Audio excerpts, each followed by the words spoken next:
Banorët e rrugës Hamdice Noimeri në zonën e Sharrës, fare pranë lagjes së kombinatit, edhe sot e kësaj dite vuajnë mungesën totale të ujit, rrugës dhe kanalizimeve.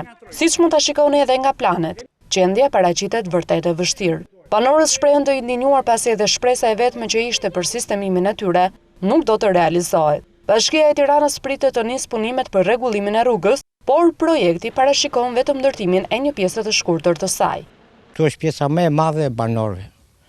Dëgjova Lulbashën që thoshte që ne fillojmë rrugën ku janë banesat, ne këtu jemi banesat më të mëdha. Kemi shqetësimin e ujit, kanalizimeve, se janë një bret jalem, dhe drita tensioni është shumë i dobët, po vështëritelat si janë të varura. Me lek, blem poshtë, me bidona vinë makinat, marim. Neve kemi 22 vjet demokraci, si kur jetojmë kombinat, si kur jemi Kandahar, rruga do mënë që po të kalosh si që ke ardhur vetë rrugës në të lartë, vetëm me ferra, me kanalizime, do mënë që në dimë këtu s'kalohet fare. Tu si lagje do mënë kemi shumë probleme, kemi 22 vjet demokraci këtu, jemi pa ujë të pishëm. Banorët shprehen se nëse nuk u plotësojnë kërkesat, atëherë ata do të dalin të protestojnë. Ne do bëjmë protesta, do dalim, do bëjmë të pamundurën të mundur. Do bllokojmë o të bënet projekti siç është, sa është caktuar jo të vjet për gjysmë, se ne 20 vjet pritëm.